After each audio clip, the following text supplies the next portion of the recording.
The square. Worse than an Yeah, the Amazon biggest square. Fire TV, man. They operate like fucking brain dead monkeys. Yeah. All So, right. hey, what is up, everybody?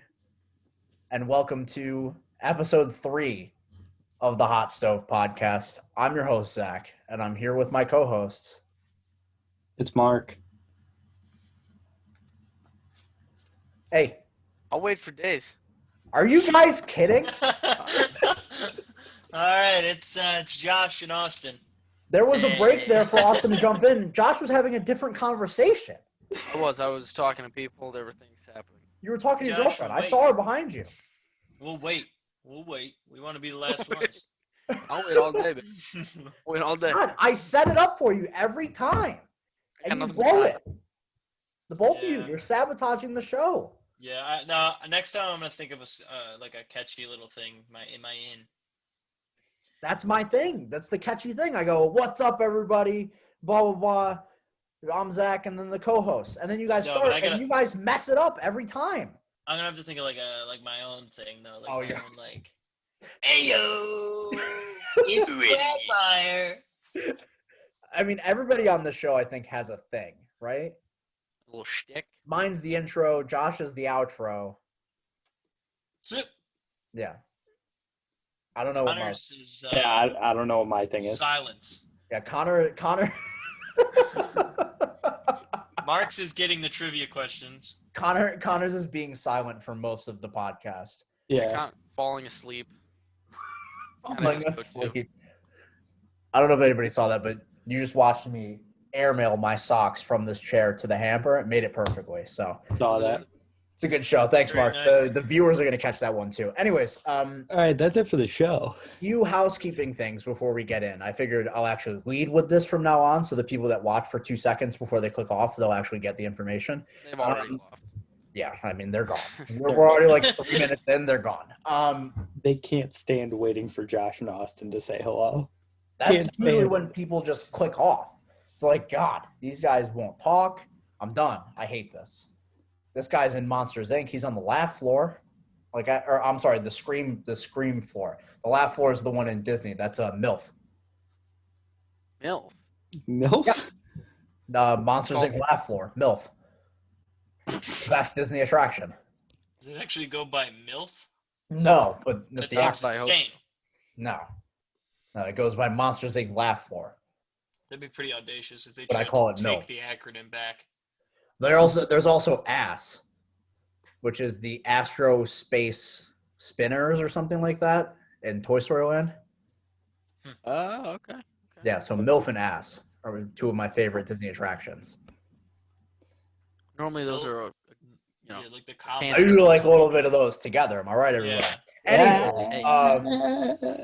Anywho, so before we start, make sure to follow us on Twitter at HotStoveWMYO, even though, acting like we're about to be on WMYO anytime soon. You know we're not about to do that.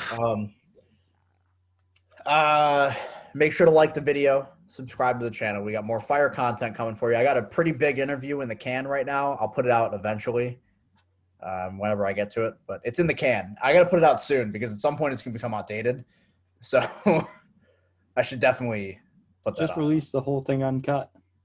Well, that's what I'm going to do. I wasn't cutting it. I was just waiting until I had like an open opportunity because like we posted the last episode on Wednesday, then we recorded After Dark, and now we're doing this one. I don't want to put we got really busy schedules here. I don't want to put everything on top of itself. It's going to cannibalize from the views of the other videos on the channel. No, it's so people can binge them. People should binge the episodes. They should. It's easy listening. Yeah, by no means does a sports show have to do with relevance to the week. I think you could watch this show in 3 years and it'd be the same impact. Yep. Binge it. Well, I will say Hot Stove After Dark might just turn into a less controversial, a less controversial version of the undergrads. That might be Yeah, I'd like that. Hot Stove I hope After so. Dark turns into. With Like, sports kind of. yeah. Line. Like, We I try don't know to if you read the I don't description of the understand. episode that I put up, but it was basically like, moving forward, we're going to talk about sports, like whatever recent sports news it is, but like also let's just talk about what's on our mind. Let's talk about being fat like we did in the last episode. And speaking of that last episode, If you haven't seen it, go check out Hot Stove After Dark Episode 1, subtitled During the Day, because we filmed it at like 6 p.m. It's a hoot. It's an hour and a half of some of the best content you'll ever see in your life. Yeah. Right after this podcast that you're currently listening to. Mark, you got a deck of cards in your hand? I do. I shuffle cards throughout the entirety of the We podcast. playing euchre? Oh, I'll do that. I'll shuffle. I got a deck around here Are somewhere. we gonna uke? I'll get A a little deck uke going. going? A little Zoom uke? So before we get into our topics for the day, and I know Mark brought up wanting to talk about things that aren't football, otherwise Just known give as it a mention at least. arguing with Josh about Bryson Dechambeau, because Josh is 90 years old at heart and hates fun. Damn straight. Um, It is. you can tell by his football affiliations. You want to show that sweater? Yeah, Yeah. literally the anti-fun guy. He's even got Cowboys cards in his hand right now. Oh, yeah. I Disgusting. saw that. Disgusting. Hey, I can see that you're not wearing pants. You might want to put that camera back up. No, Yeah, this isn't love it. After Dark, Josh. Sorry. People love it. That's what they came here to see. An update on our fantasy contest. So moving forward, I divulged a point system because I can't not have a point system for everything.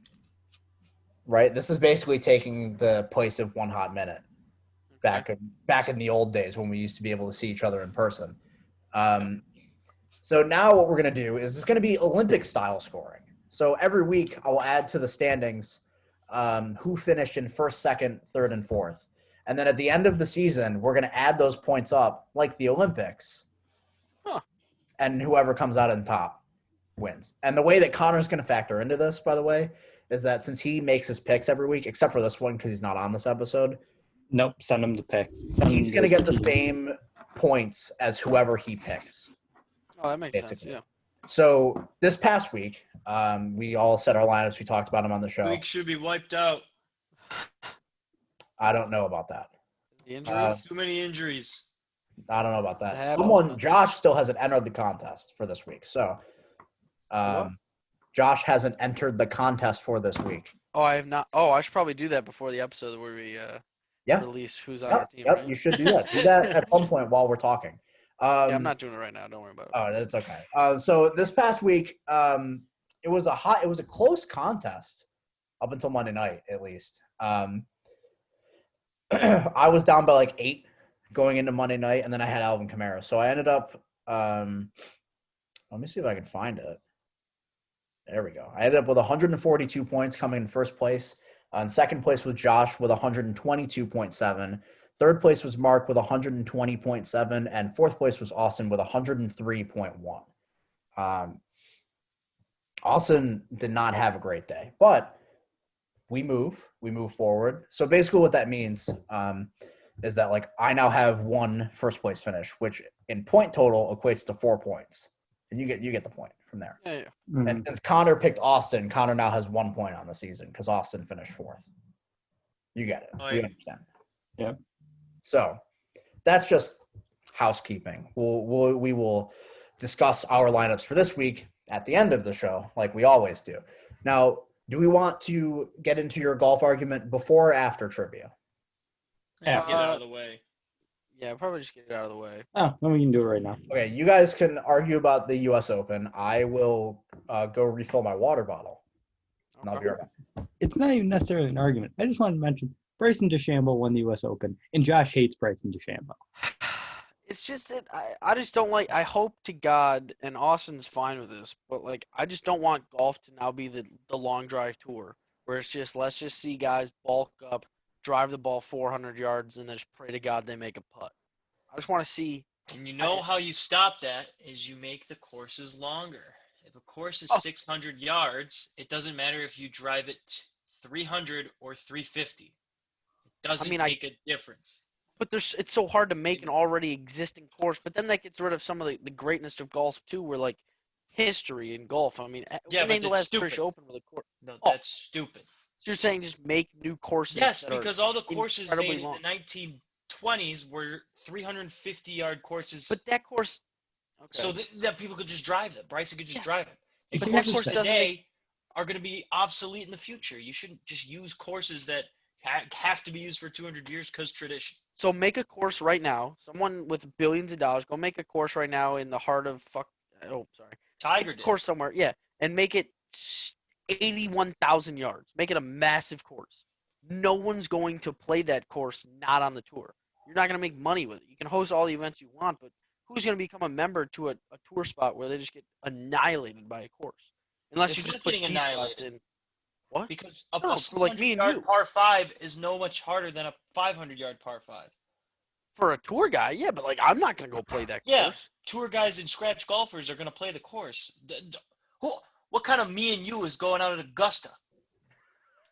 I mean, fair, but isn't part of the allure of golf that me or you? I think the problem is say that could Bryson do that? can walk up to a tee box, close his eyes and swing, hit it 350, and no matter where it lands, he could play that into the green and two putt at the worst. That's the But problem. isn't part of the greatness of golf that like you think that you can do that because me or you go out every week and we can play golf and then you're like, damn, well, we can just get better. Not saying I'm gonna make the tour. Any one of us could actually make a tour, but like you're doing things that professionals are doing. You And can it do that feels with literally every sport, by the way. I kind of, but like you can't play. It's hard to recreate tackle football outside of the NFL. I was more so We're gonna thinking go of get pads. basketball, for example. Okay, yes, basketball's a good one. Yeah. But even then, what if they made basketball like for NBA players? They raised the hoop, and then they made like the 3-point distance line longer or something like that. I don't know. Well, in fact, a lot of people when they play at home, they play on 8-foot hoops, usually in their driveway, where the lines are closer in, so they can proportion it better because you are not a professional athlete. It all Also, sucks. I mean, that's the difference in skill and strength and athleticism. The difference in golf has majorly been equipment. I mean, Not necessarily. no, it has. I mean, that's not arguable. The distance between drives is majorly because of equipment. Well, here's the thing.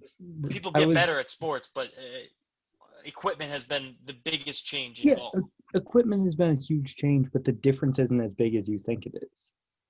It's enormous. You can still hit the center of a face with a wooden driver, and if your swing speed is high enough, you will still be able to hit it 300 yards. You can put. False. It's not false. This is a study that has been done. If you put a wooden driver in Rory McIlroy's hands, the drive is still going to go 300 yards if he strikes it in the center of the face.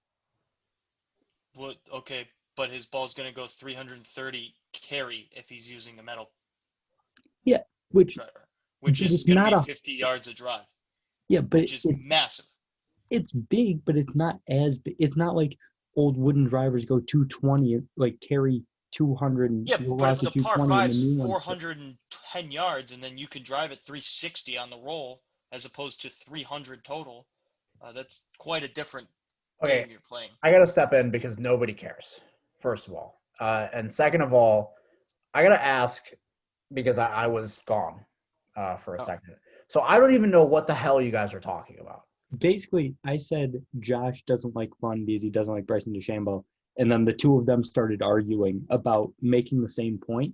Because Josh that's what they do that often, and that's kind of what it sounded like when I came back. That's exactly what it is. Josh is saying that he doesn't like the fact that Bryson DeChambeau hits it so hard because it makes it easy. Austin is saying he doesn't like the fact that these guys hit it so far and the courses are short because it makes it easier. Like, No, they're both that's not the argument at all. The argument Josh had is he doesn't want the game to devolve into everyone trying to hit it far. He likes the prestige of the game of hitting good shots, quality straight shots, and having a finesse to the game as opposed to just being 300 pounds and walking up and smashing it. So And I he said, doesn't like having that short into a par 5, and you don't like having that short into a par 5. Wait, Mark, stop. And Austin, what was the end of what you were about to say? my argument was that to fix that, they need longer courses that involve more finesse shots instead of just trying to hit the green off the tee box. And bingo, that's where you go. This is where I see now I can get what the difference between the two. Josh says, don't change the courses, change the way they play. Austin says, don't change the way they play, change the courses to fit it. Yeah, kind of. It's I don't very think- simple. I don't think either are necessary though. I don't like you saw we at Winged Foot. Bryson Dechambeau was the only one who shot under par. Yeah, he's not the only one that can hit it that far. Dustin Johnson hits it just as okay. far. Rory McIlroy hits it just as far. Why Not aren't to they belabor 6 the under point. par? Not to belabor the point because this again doesn't matter. Nunez doesn't care. Yeah, but Look, a lot of people don't care. Okay. We got some avid golf fans out there, man. I'm just bringing it back down to reality here for a second. There's no need to argue about this. What I'm saying is, I saw it on PTI today. I was watching PTI, one of my favorite shows. Love it, right? They were talking about this exact thing, and they were talking about how a lot of people seem to be upset because Bryson Dechambeau is like going in there hitting the ball 7 trillion yards, and he was talking about after he won about how he wants to which I still think is funny, but he said after the tournament that he wants to bulk up. He's 230 right now. He said he wants to go up to 245 before Augusta so he can hit the ball off the tee set 370, which I think is funny, first of all. And second of all, they brought up a good point, and I think that it can end it here. They brought up a good point is that, like, regardless of what happens, no one person conquers a sport. No. Like, if he does this, it's not going to automatically change everything. Like, Bryson DeChambeau, nobody would consider him, like, the best golfer on the planet. You know? He's not probably like a guy. wouldn't be in my top 5. He's not like a guy who, like, everybody's going to model their game off of. You know what I mean? sure. I think Yeah, that what Josh is scared of is Bryson becoming Stephen Curry. Let's be honest. Yeah. The NBA sucks when the Houston Rockets are playing because Stephen Curry made it so everyone just jacks threes. Well, to be fair, that's more so a Mike D'Antoni offense than it is because of Steph Curry. But like, yeah. still, Also- even the college game, sometimes you're just watching guys just pull up from 40 feet. Oh yeah, I mean that's a different. breaks Yeah, all the time, and it's like that was Steph Curry. I'm just saying that I was just saying that the Rockets are unbearable not because of Steph Curry. Well, Sure. yeah, that's fair. I also yeah. I don't understand. Like, I don't think that's that big of a problem in the NBA. 3 points are worth more than 2. If you can make a bunch of 3-pointers, make them because you will score more points.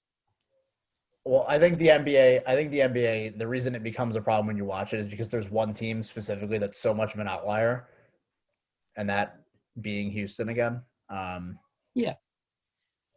I mean, I think it is because I think that when the playoffs start, it's not really a provenly effective strategy, but that's a whole different conversation. Well, yeah, that's what I'm saying. Is like Houston is the outlier in this Like situation. 3 points is not worth more than 2 in the playoffs because They're- it is way harder to get.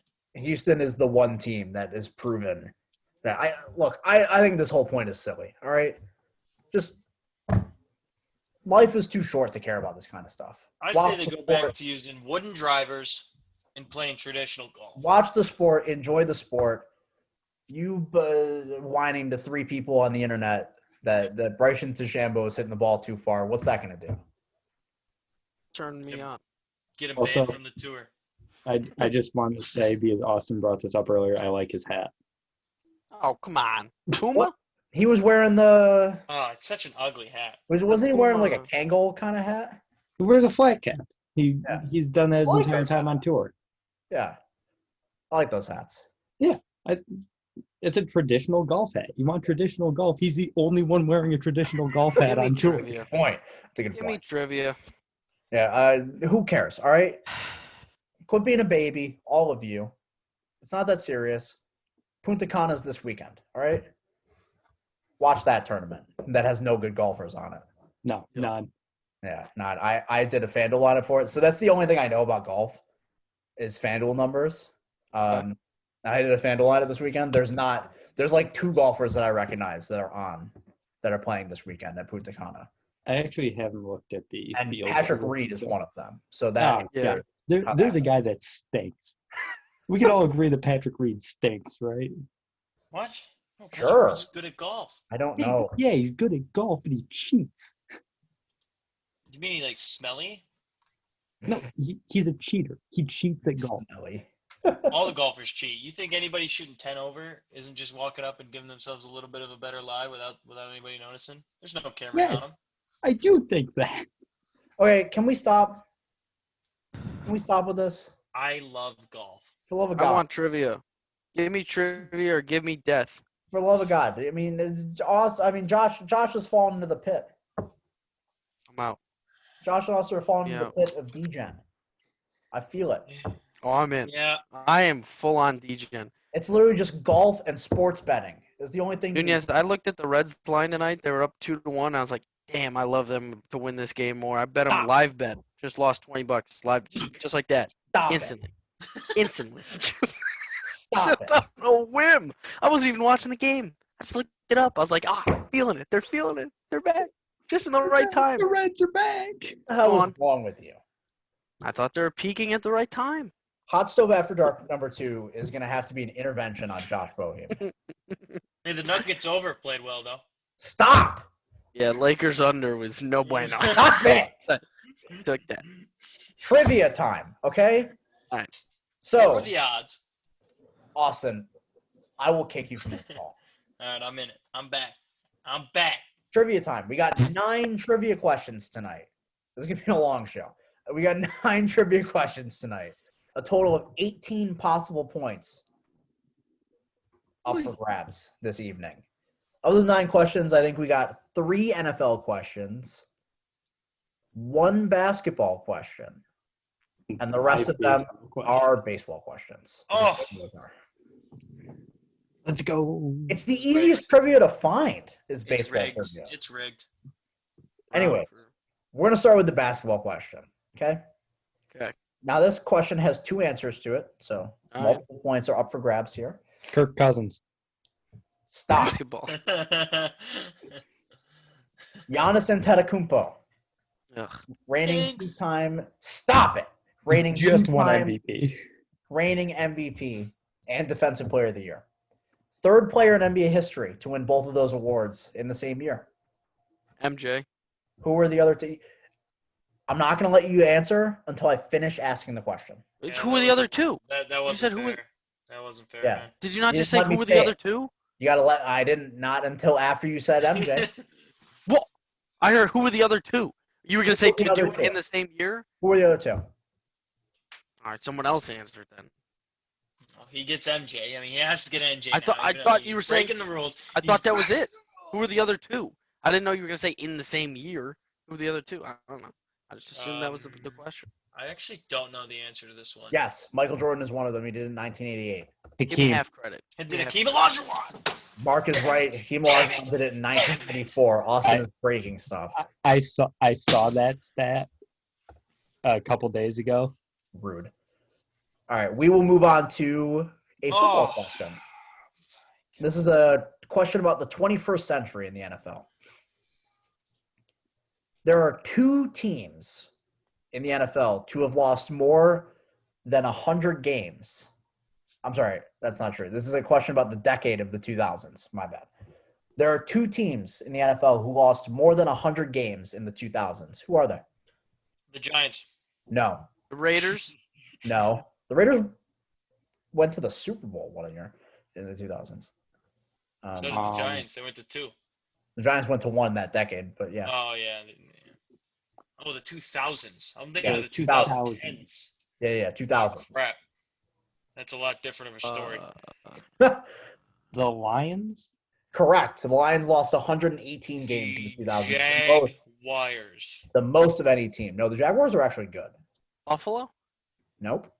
Cleveland? Not on average. Mark, you're right. Cleveland is the other Oh, team. yeah. I just didn't go with the obvious answers. Thought it was a trick question. I don't know why. Yeah, that's the thing. With some of these you guys are overthinking. Which I is got too why I much kind of like passion. putting the simple ones in. Cleveland lost 103 games in the 2000s. The Detroit Lions lost 118. It's pretty good. That does include their 0-16 season in 2008, by the way. So what you want to do football or baseball next? Who wants to take? Okay with football. Okay. You got Name the top 3 wide receivers all time in receiving yards per game. Jerry Rice. No. I knew it. I knew it wasn't going to be the answer many this games week. did You they gave the answer last week. How many Because games last do they week have? I said name any receiver category and Jerry Rice. Calvin answer. Johnson. Calvin Johnson is Yep. third at 86.1 yards. How many games do they have to play? Julio Like, what's the Jones. minimum? I'll put a pause on that for 1 second. I don't know what the minimum was, but it's not going to be one guy that played one game. Let's just say that. And Austin also got Julio Jones. He's number one, but I'll say this right now. Julio Jones is number one by 10 yards per game. Julio Jones is 96.1 yards per game. Second place has 86.4. So, yes, Austin has two of them now. Randy Moss. No. Terrell Owens is also not true. Oh. Chris Carter? Nope. Mike Evans? Nope. Guess. Mike Evans is top 10, though. Yeah, that was good. That was a good one. Yards per game played? Yeah, yards per game. Finished? Yards per game finished? So, no, it's not Will Fuller. I was going to say Devontae Adams because, if he ever finishes a game, he has 130 yards. Antonio Brown? Nope. Antonio Brown is fourth, I think, actually. Yes, again. I have it pulled up right here. I don't know why I couldn't just tell you that. Oh, I don't have it pulled up anyway. Actually, I do. I lied. I'm a dummy. I'm literally looking at it, and I told you I don't have it pulled up. Antonio Brown is fourth. Mike Evans is sixth. Can you give us an era? Yeah. I'll say the 2010s. Oh, so it's another recent guy. I'll tell you this. Of the top 10, 7 of them are currently in the NFL. That makes sense. This seems dumb based on recent history, but Larry Fitzgerald? No. Yeah. Good guess, though. Not a terrible It guess. seemed dumb within the last 3 years, but I mean, he is second all-time in catches, but, he's played so Yeah. long that those numbers are going to dip. Yeah. that's what That's why I'm trying to think of Oh, yeah. I'm having a lot of trouble. I'm trying to think of someone who hasn't been around that long, but has been around long enough to qualify. I don't know what the minimum games is. Is it DeAndre Hopkins? DeAndre Hopkins is 8th. Wow. So, no. Michael Thomas. Correct. Michael Thomas is second. 86.4 yards per game in his career. I wouldn't have guessed it, so. Where's T.O. on that list? Let's see. Terrell Owens is 16th. Oh, wow. The rest of Play the a lot, top though, too. the rest of the top 10, I'll give it to you. Top 10, Julio Jones number 1, Michael Thomas number 2, Calvin Johnson 3, Antonio Brown 4, Odell 5, Mike Evans 6, AJ Green 7, AJ Green, wow. DeAndre Hopkins 8, Torrey Holt 9, Marvin Harrison 10. I shit you not, I was going to guess Terry Holt. And he was one of the guys in my brain, and I was like, Torrey Holt is 9th. Jerry Rice is 11th, by the way, on that list. that seems odd to me. He didn't originally- right? He played 900 years. So. Yeah, that's fair. The same thing with T.O. The last few years really Yeah. drug that down. Mhm. Yeah. Okay, so that is that question. Austin got 2 on that one. Mark got 1. I'm up to 4 points on the day, just throwing that out. I'm keeping track. Yeah. Thanks, Mark. Well, I have 5 baseball questions, so let's do one of them. Oh, Jesus Christ. So, I'll do this one. This one, I actually won't say anything about it because, okay. So, this is a couple of ones that I got from MLB.com today, actually. Juan Soto, good at baseball, right? Very. Yeah. He is on pace currently to lead the majors in on-base percentage. He has a on-base percentage of 447 Barry Bonds. this year.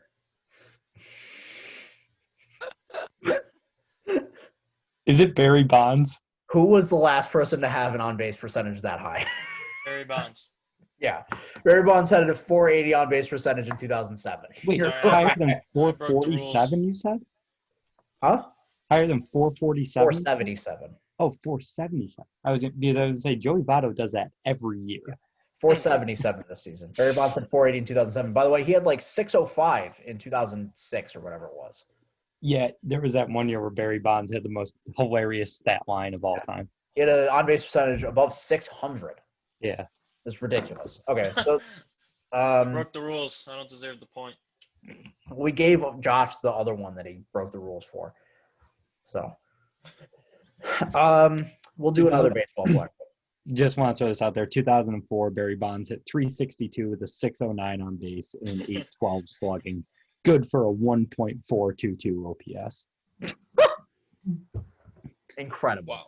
He played 147 games. He hit 45 home runs in 373 at bats. Bro, how do you play 140 games and have an on-base percentage above 600? Is he walked 232 times. 120 of those were intentional.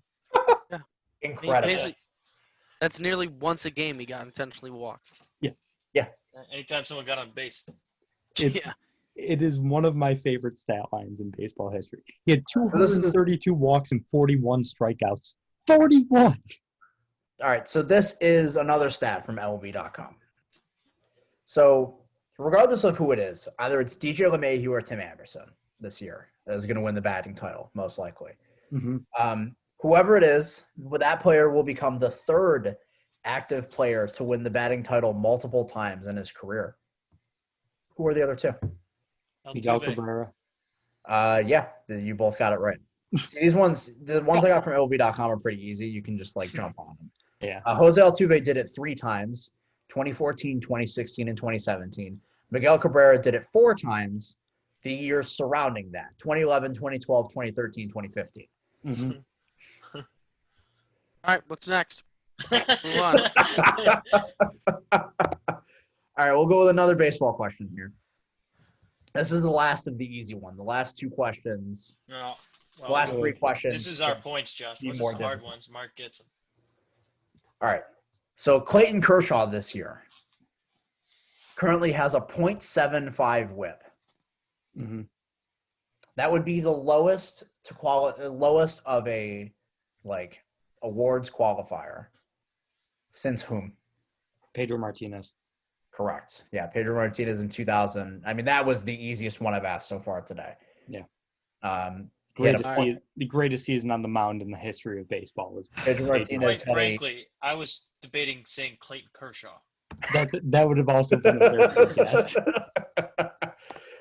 Pedro Martinez had a .74 whip in 2000. Mm-hmm.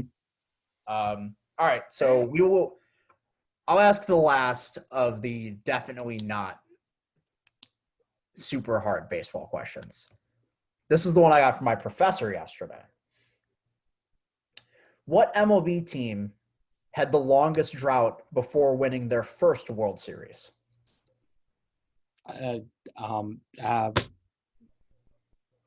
Start shouting out teams because Mark is going to just say something and he's probably going to be right. I knew Braves. it. Negative.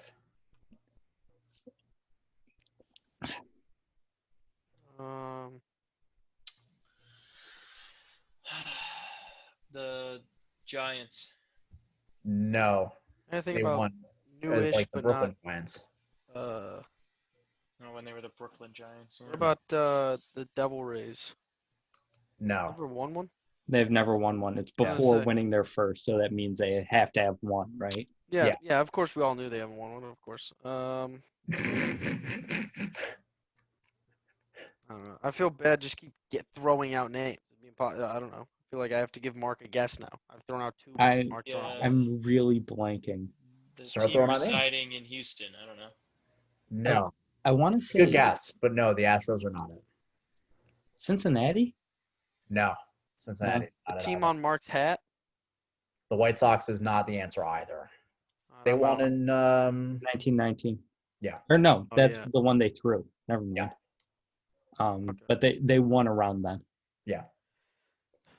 I That's don't why know. I'm thinking someone from like the 70s. I forfeit. Let me clarify. The Pirates? No.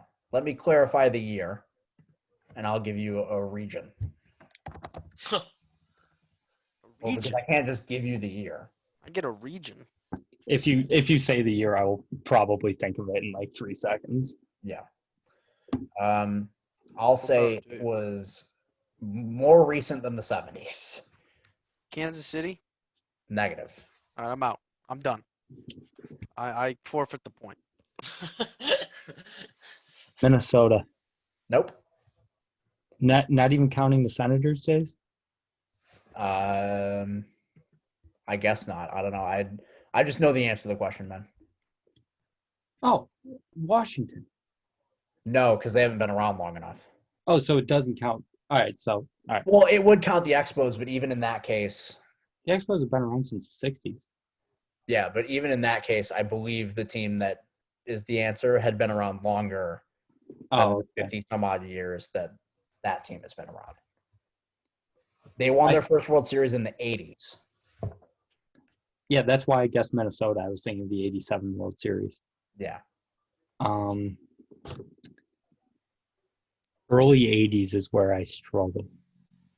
Well, that's coincidental because they won their first World Series in the early 80s. Yeah, I have nothing. it's not Baltimore. They've also won another World Series since then. The Mariners. In the 2000, since the turn of the millennium. Wow. It's just I don't know, just a team. I hate to interrupt this incredible thought process, but anyone else see LeBron just flop mega hard? Yeah, I did. I'm not was watching the insane. game. That was rough. egregious. All right, Since sorry. the Keep turn of guessing, the Mark. millennium, you said? Yes, they've won another World Series since the turn of the millennium. I'm missing a Hey, very Josh. obvious one. What'd you mouth it for? I don't know. Cardinals. Is that the right one? I didn't see what you mouthed. Just say it out I loud. don't want to keep guessing. I feel No, go bad. for it. Go Keep for it. guessing. Throwing out teams. No, I don't Okay. even know how long this. I think they're new. This is a joke. It'd be a joke to say that one. Say it. The Marlins. No, we all want to move on more than you. The Cardinals. No, the Cardinals is not the answer either. They've won 1,000,000 World Series. National League. Yeah, but recent. The Brewers. Not the Brewers. Well, They haven't won a World Series since the turn of the millennium. Well, that whole division's out. The entire The division Mets? has been cleared. Not the Mets. no, because they won in '69. Correct. Of course. Of course, I remember that.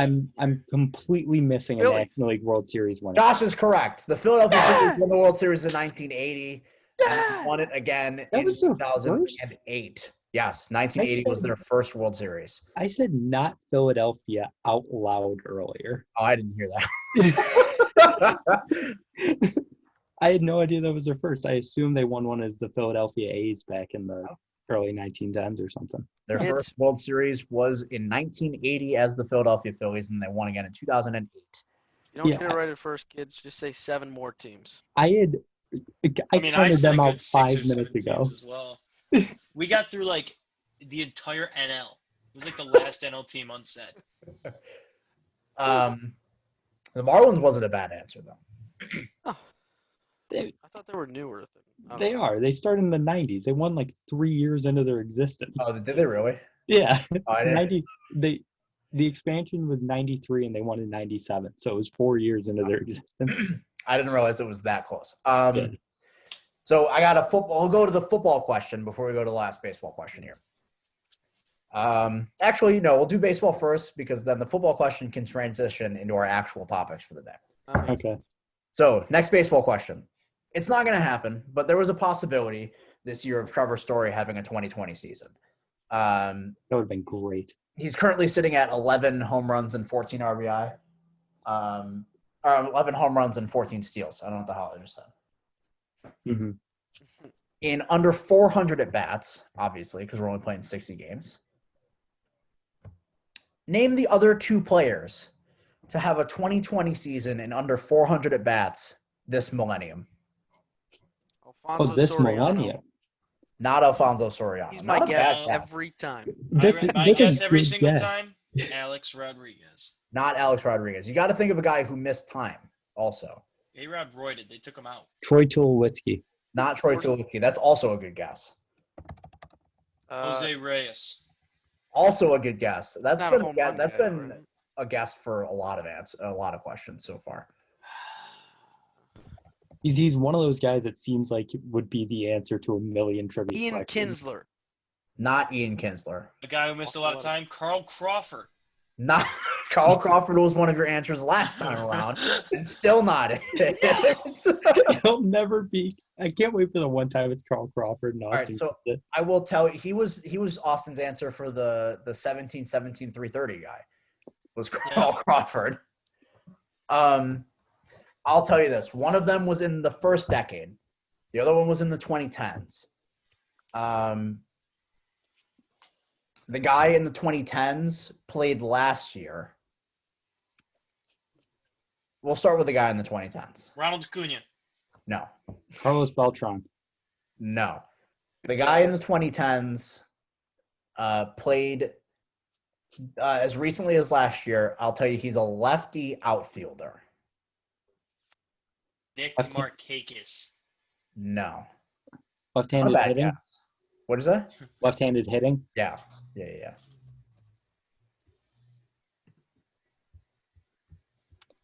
I don't remember if he played last year or not, or if that was a couple years ago. Andre Ethier? Not Andre Ethier. Good guess, though. Is he suspected of being on roids this past season? Ryan Braun? No. He's right-handed. Not Ryan Braun, and also not a Royds guy. Okay, so not Brett Gardner. Thank God. No, it's not Brett Gardner. This guy was in the National League West. National League West. My brain doesn't work that fast. Cody Bellinger. No. He also missed some time. No. Yeah, no, he's a righty. Never mind. What? Charlie Blackmon? Yep. No, that's not a good guess. That's not a bad guess. Same team though. What? So it is a Rocky. Yeah. I've guessed so many Rockies.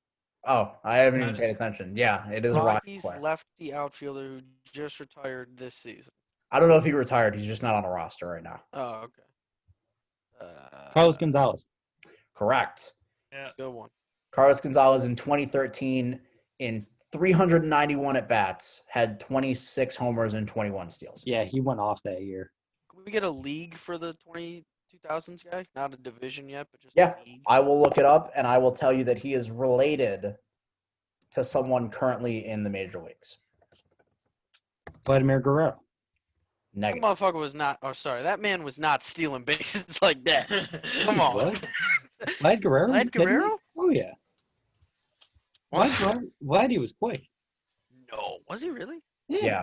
I mean, just because Vlad Jr. is a little meatball doesn't mean that Vlad Sr. couldn't run. He could. I don't know if he could run. He could run, but he could maybe for like a couple years. This guy did it in his first year in the American League in the year 2000. Vlad Guerrero only had 2 seasons over 20 stolen bases. Did he really? I thought he had more than that. But the 2 Mind years you, he those did it, 2 he had a seasons he lot. had 37 and 40. Yeah. He was an MVP candidate, but other than that, he never passed 20. So this guy, year 2000, American League. First year in the American League, but he had been around for a while before. Yeah, he made his debut in 1993. Played from 93 to 2005. He was an outfielder. I know an outfielder that missed some time that played in the 90s. That could steal some bases and hit home runs, 2005. but he doesn't meet the other characteristics. Not Scott Podsednik again. It is Here not. we go with the Scott Pitzek. It's not Scott Podsednik again. Like I said, he's related to someone currently in the majors. It's not Craig Biggio. Not Craig Biggio. Dante Bichette? Big Not Cat? Dante Bichette. Good guess, but no. If it was another Rockies outfielder, I was gonna freak out. You just got to think of all the fathers, which there are a lot more than you would expect. Yeah, there are a lot. That's why I'm. So it is his dad. I think so. This player is a younger player, so I assume so. There goes my guess. I'll tell you this. The current player is in the American League Central. Oh, Raul Mondesi. Correct. I'm out. The father of Adalberto Mondesi. Yeah, Didn't know me. Raul could play. Ken Raul Griffey Jr. Mondesi in 2000 had 24 homers and 22 steals. So now we are on to our last question. This one's the biggest one. It has 4 answers. 4 total points up for play here. By the way, we're 45 minutes in. We haven't even started talking about football yet. Who cares? That's passion. That's passion. Well, it's because you guys wanted to argue about golf for 20 minutes. Football So, don't mean nothing. We on here for 3 years. I think that brought the audience in. I think it did. Passion. I think it probably. I think the audience was already gone by that point because they don't watch past like 3 minutes. So that's what I think. But anyways, this one is a question regarding the wide span of football, from the college days all the way to Canton, Ohio, in the Pro Football Hall of Fame. In that case, I want you to name me the top 4 schools, the 4 schools that have the most players in the National Football Hall of Fame. The U. Negative. USC. USC is second with 12. Hit. No. Ohio State. Ohio State is third with 10. Wait, what's the U? Miami. Oh. Yeah, I guess. Okay. It's all about the U. I don't even want to answer now. That just should be an answer. So I'm out. first and fourth are still up for grabs. For that reason, I'm out.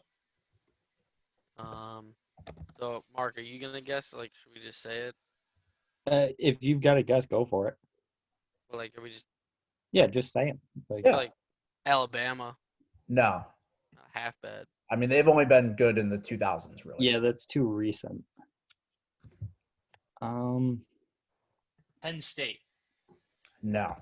Oh, that was actually about to be my guess. Syracuse? I just No. Not a bad guess, though. not a bad guess. Yeah. They can't put in them Sandusky boys. I was You gotta just respect. I was thinking like Floyd Little, Larry Zonka, Herb Monk. Yeah. Georgia? No. Notre Dame. Jesus. Notre Dame is first. Yeah, that's the an heck? obvious one. Yeah, Did what we- was How that? did we not get Notre Dame? Notre Dame has 13 Hall of Famers. I don't know why this Wait, is that's it? sticking out to me. That's what we're thinking it number-wise? So 13. Yeah. Yeah. Number 4 is a school you haven't named yet. They have 9. I don't know why this is sticking out to me because I know it's going to be wrong. Boston College? No, that's a good guess, though. SMU. SMU, is that what you just said? SMU. Southern Michigan? Southern Methodist. Yeah, it's Southern Methodist. Southern Oh, is it really? Methodist. Yeah, I didn't know that. it's okay. I thought it was Southern Mississippi up until like last week. Oklahoma. Negative. Good guess, though. Big 12, I take it. Click subscribe. Austin. It's your team, maybe. It's not. It's not Texas. No? I was saying maybe Big 12. It's not in the Big 12. Hall of Famers, not bad players. LSU? Not LSU. Wow, this is a tough one, you know. FSU That's a good guess. No. or Florida? Nope. I'm out. I'm out for a little Midwest College. UCLA? UCLA is nowhere near the Midwest. Oh, I thought you said Think West. Oh, That's no, what I thought you said. no. I'll they're start naming located- basketball schools. Indiana. No. Michigan. No. Oh man, I just Nebraska? I don't know. Negative. Continue to think basketball schools, though. Louisville? Nope. Wisconsin. Mark? Nope. Oh. Was Mark really close with one of his guesses? With Louisville? No, the one before that. I can't confirm. Michigan Michigan State. State? Yeah.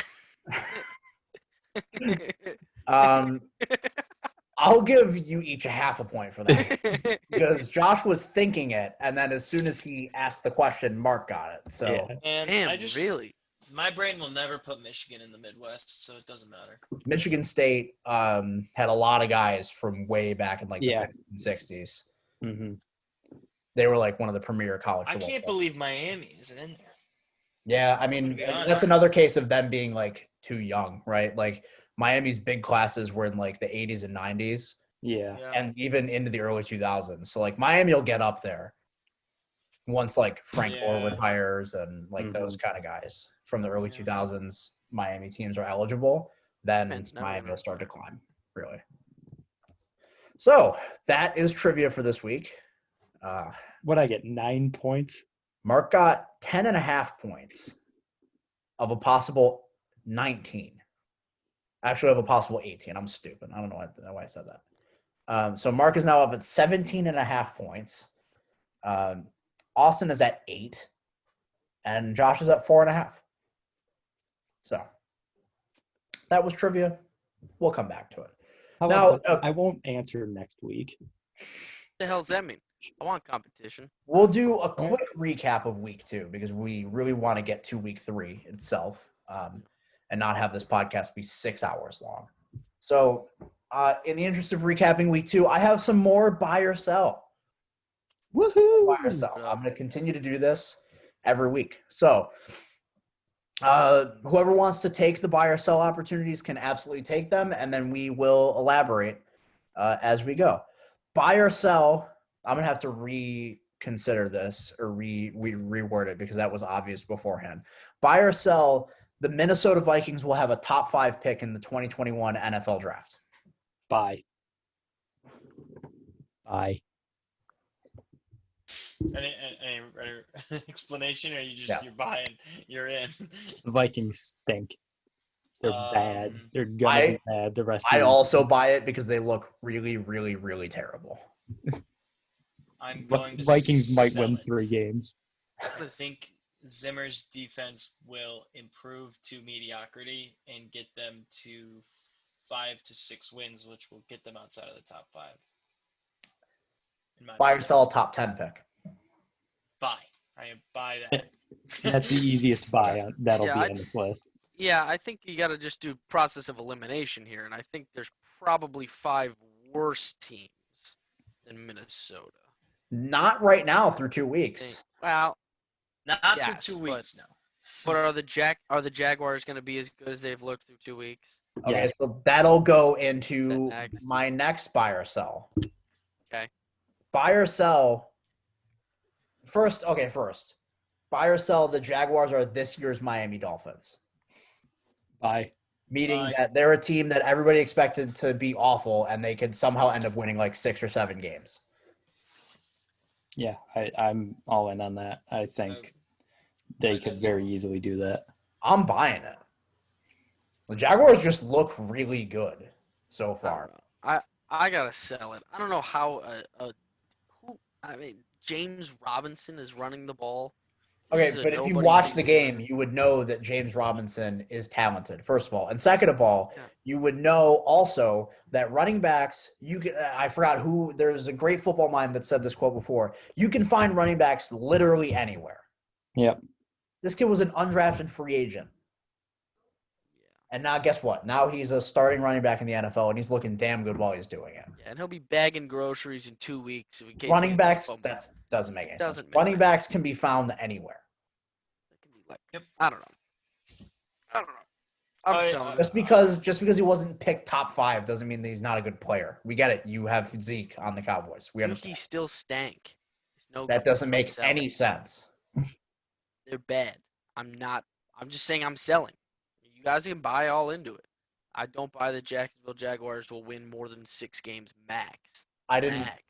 Did you say 6 to 7? Yes. I said fine. They won't win. They won't win more than 4. They're already at 1. I don't think they'll win more than 4. Definitely sell that. All right, Austin, what's your opinion on the Jaguars? I think that their defense is going to be better than – I think that's the difference. I think everyone kind of assumed Minshew would be Minshew and like gunslinging a bit. But Minshew's looked better than Minshew did last year. That's fair. But I think their defense is just going to be better. I mean, they got a lot of young talent still, even though they lost a lot of talent. I mean, Josh Allen, Miles Jack. They have some more rookies like Clayvon Chasen or something. Clayvon They Chasen drafted and him, CJ Henderson. C.J. Like Henderson. getting good play out of that. CJ Henderson played really well in the first 2 weeks so far. I think they have enough talent to disrupt mediocre to bad offenses and win those games. So, like, I think they're fine. I don't think they play in a particularly, like, dominant division. I think they'll compete against every one of those teams and get a few wins here and there. Yeah, their next 4 games, I'll tell you right now, this is why, and to get into the fantasy portion of the show, Gardner Minshew should be owned in literally every fantasy league right now. Bring it back to last year. While he was a starter last year, and I was saying it the entirety of last year, Gardner Minshew was a top 10 fantasy quarterback while he was the starter in Jacksonville last year. And so far through the first 2 weeks, he's been a top 10 starter again. And guess what their next 4 games are? Miami, Cincinnati, Houston, Detroit going into the bye. So you tell me whether or not the Jaguars are going to be good over the next few weeks or so. I believe they are. I honestly think that might be 6 wins right there. Well, those are only 4 games, so it's kind of like 6 wins. They've already played. They haven't won both of them. They're 1-1. They're 1-1. Oh, they're 1-1. That's right. I forgot that they lost. So all right, there's 5. Second part of the buy or sell. Buy or sell. The Jags should just ride Gardner Minshew. Absolutely buy. Gardner Minshew's good at football. Mark and I were talking about this before we started, but like in the case that the Jaguars are the Dolphins of this year, right? Say they win 6 games. They're not going to get Trevor Lawrence or Justin Fields. Why not just move forward with Gardner Minshew? Put your capital somewhere else. Yeah. He seems good. Like he's good. Like he's good at football. The problem for me is I think they do put their capital somewhere else, but he's not actually their future. I think they just use him while they rebuild. Why not? Why isn't he their future? I think because he's already 24 years old and they're going to be rebuilding for 5 more years before they're good at football. Quarterbacks last 23 years. Yeah, but you're not going to want to start with a 30-year-old guy. And I honestly don't think he's that good. I think he's a good quarterback at best, and I don't think his peak is being a Super Bowl winning quarterback, to be honest. I don't see it. I mean, if I was them, I wouldn't even be starting him. I would make sure I could get Trevor Lawrence, but that's just me. Yeah, I can't say I'm firmly against the active tank. No, you're a big tank guy. Because I'm kind of a big tank guy.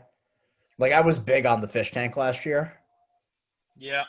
Even though Miami, again, was better than it had any right to be last season. Yeah, you still got Tua. And they still got their guy. So it's not like it mattered that much. But I don't know. I just think that if they don't have the opportunity to get Trevor Lawrence or Justin Fields. Yeah, I would stick with Gardner. And stick with Minshew. Yeah. For the next few years or so. I think they should just be investing in offensive line and yeah. Mm-hmm. Like Minshew's already shown that he can perform. The fans like him. Young talent on offense. Yeah. I think weapons-wise, they just need to focus on lines, defensive, offensive lines, and yeah, I think they could be fine.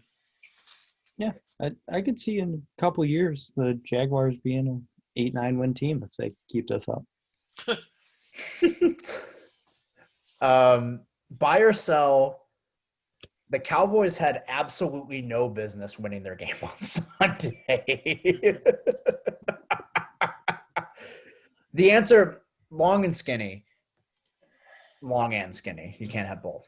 The long answer is that I would sell it because they played well enough in the second half that they deserved a shot to win the game. The skinny is that had the Falcons known what to do on an onside kick, they would have won the football game. Yeah. Had Julio Jones, probably, like we said, probably one of the best receivers ever play the game, and just caught a pass in the end zone, there's no shot in that game. Well, what I'm saying, again, it even comes down to a more simple thing than catching that pass, right? Sure.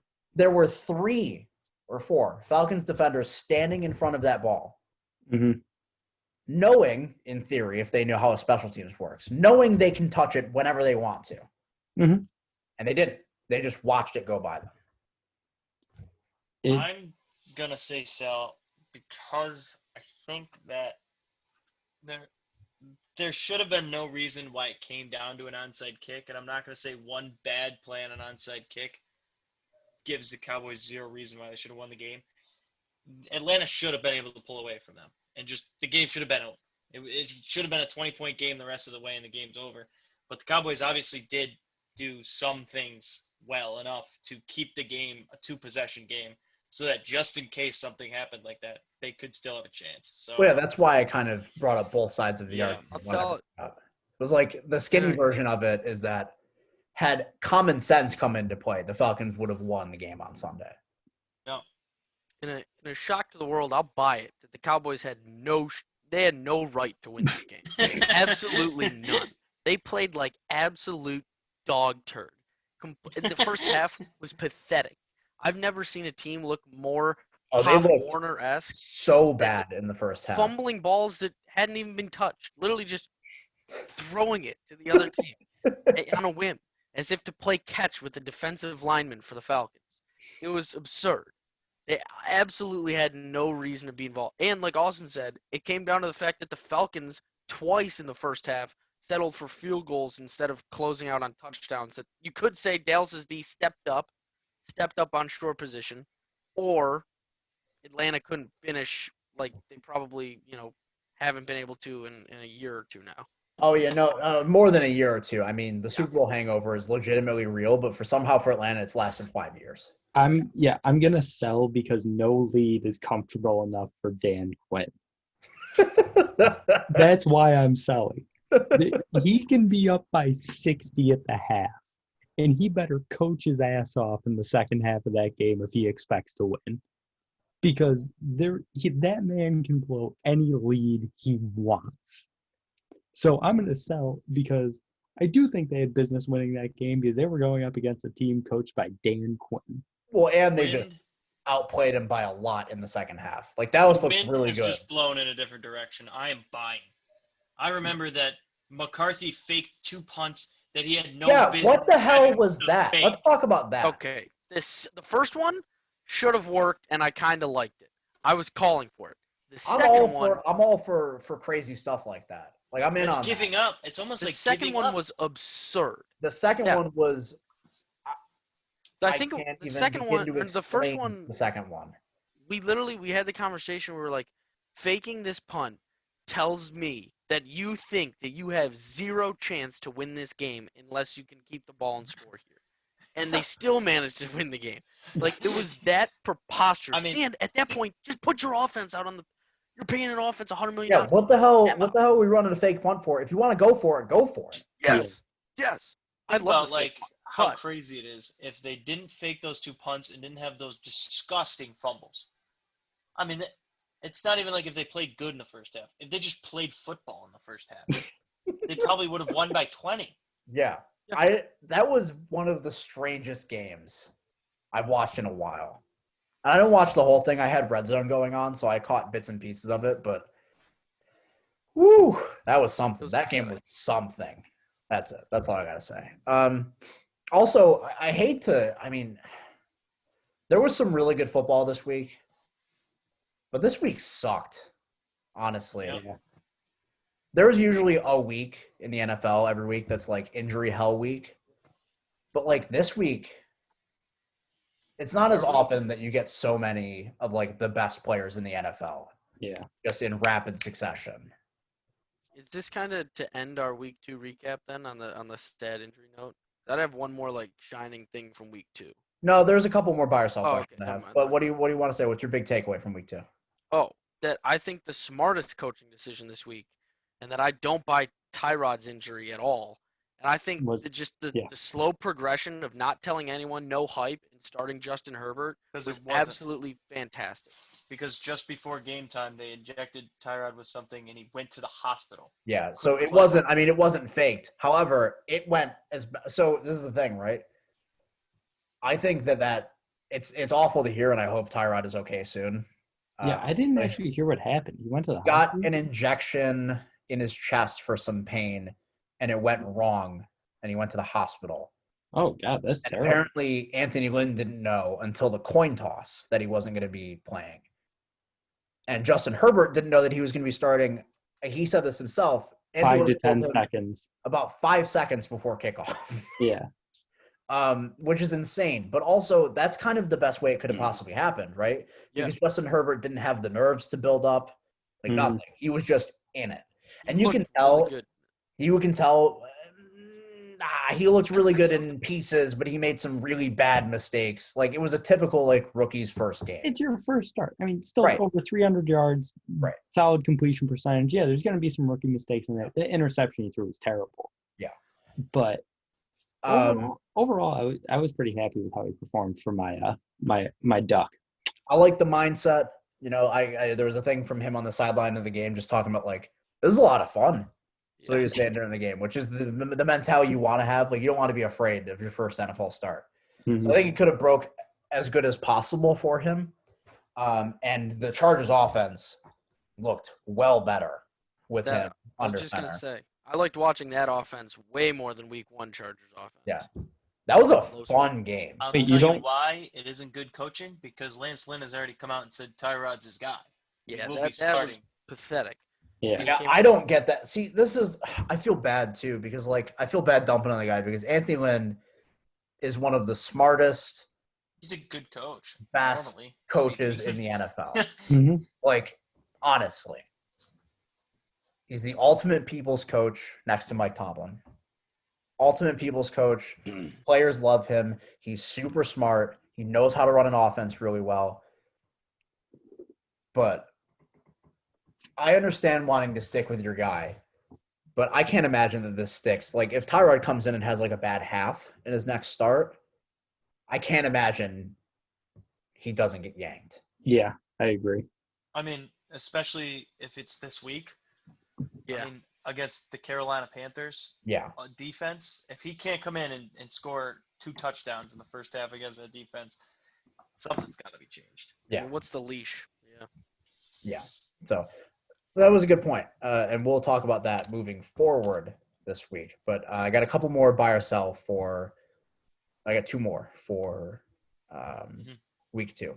First of all, buy or sell now this is unrelated really to what I want to talk about, but buy or sell, the Chicago Bears really should have signed Cam Newton. Bye.